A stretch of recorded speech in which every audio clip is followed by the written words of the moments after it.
कितीही डाव टाकू द्या, आपण पक्के आहेत.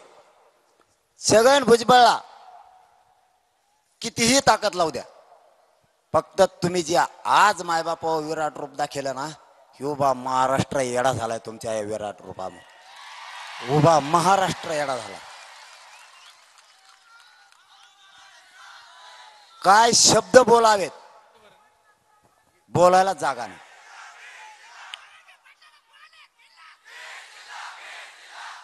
एकही माणूस हलत नाही परत आपला. हे एक लोकाला लय लागत आहे बरं का. ते म्हणतात ही जात पाहिल्यासारखीच बरी होती, टंगड्या वडीत होती एकामेकाच्या. अरे भाषणाला सभेला बसल्यावर रॅलीला चालल्यावर उठतो नाही, त्यांना भुका लागतात का नाही, यांना ताण लागतात का नाहीत, अशी जातच नाही. इतकी कट्टर सांगायला आता असं ते म्हणतात. म्हणजे राज्यात आणि देशात आपले इतकी एकजूट झालेली दुसरी जातच सांगता येणार म्हणते तितकी कट्टर आहे. बघा बरं मराठ्याने किती परिवर्तन केलं स्वतः. मला खरंच गर्व वाटतो माझ्या जातीचा. जातीवाद यांनी पसरविला. शेवटच्या 5 मिनिटात तुम्हाला महत्वाचं सांगतो, यांनी जातीवाद पसरविला, आपण नाही. हे जर यांच्या जातीसाठी कट्टर असतील तर मी का माझ्या जातीसाठी कट्टर असू नये. यांची जात एकत्र झाली आणि यांच्या जातीला त्यांनी जात एकत्र करून आरक्षण दिलं. मी का माझी जात एक करू नये आणि माझ्या जातीला आरक्षण देऊ नये. मी काय चुकीचं पाऊल उचलायला लागलोय. मी कोणता जातीवाद केला की तुम्ही चारी बाजूने मला घेरायचं ठरवलंय. का माझ्या मराठ्यांना तुम्ही आरक्षण देऊ नये. फक्त मी खरं बोलतो, माझ्या पोटात कपट नाहीये म्हणून मी यांना सहन होत नाही, यांना पचत नाही. मी माझ्या समाजाला दैवत मानलंय आणि समाजावर निष्ठा ठेवली, हेच यांना खपत नाही. काळजी करू नका, मला तुम्हाला 2 कामं सांगायचे. पहिलं काम, जाऊ दे रे त्यांना अडचण असेल, जाऊ द्याला,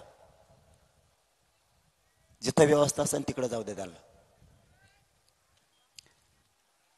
मी कुठं जातीवाद नाही केला. यांना यांच्या जातीचा गर्व आहे, मलाही माझ्या जातीचा गर्व आहे. मला फक्त 2 कामं सांगायचे. इथून पुढे तुमच्याकडून चूक होता कामा नाही, ते 2 कामं लक्षात असू द्या. पहिलं काम, आपल्या गोर गरिबावर जर कोणी अन्याय करायला लागलं त्याच्या मदतीला जा. बघ्याची भूमिका घेऊ नका. बघ्याची भूमिका घेऊ नका. वेळ सगळ्यावर येत असती. त्याच्यामुळं मी म्हणत नाही तुम्ही काही भांडण करायला जा, म्हणत नाही. किमान त्याला नुसतं जाऊन त्याच्याजवळ उभा राहून त्याला मदत करा, त्याच्यावरचा अन्याय बंद होईल. बघ्याची भूमिका इथून पुढे घेऊ नका. गरीब मराठ्यांनी असं म्हणायचं नाही की मी गरीब आहे, आपल्याला काय करायचं तसल्या धंदे लफड्याचं. आता तो आपल्याला धोपटायला लागलाय. कमीत कमी आता ही गरीबाची लढाई, मी गरीब आहे तुम्ही गरीब आहेत. गरीबानेच गरीबाला साथ देऊन आपल्याला जगावं लागणारे श्रीमंत राजकारणी मराठे हे हरामखोर आपल्या मदतीला नाही येणार. आपल्या लेकराचं संरक्षण आपल्याला सगळ्यांना करावं लागणार आहे. त्यामुळं वाद करायचे नाहीत, पण मदतीला एकमेकाच्या जायचं. दुसरं काम, मतदान करताना मराठ्यांनी कोणाला करताना 100% करायचं. ह्या वेळेस काय गलती झाली ते तुम्हाला सांगतो. पुऱ्या महाराष्ट्रातला नाही, तुम्ही लगेच बिडाकडे वडीता.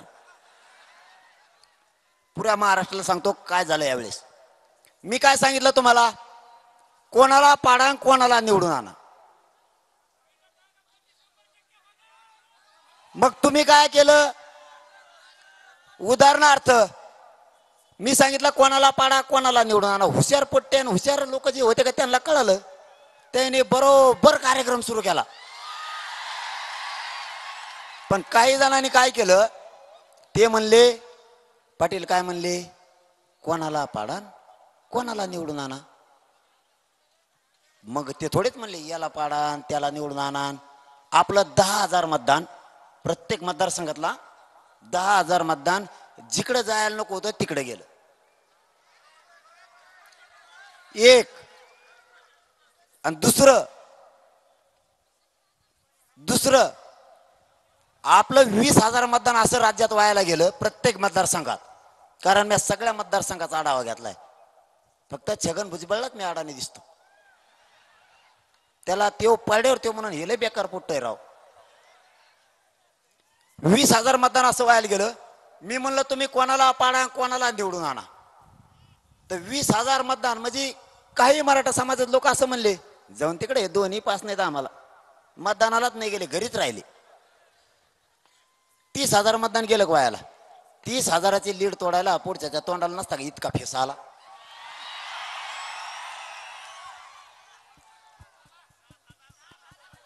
त्याच्यामुळं मी पुऱ्या राज्यात सांगितलं बाबा हे चिल्लर विषय आपल्याला लोकांपुढे असा हे चिल्लर विषयाला ध्यान नाही द्यायचं.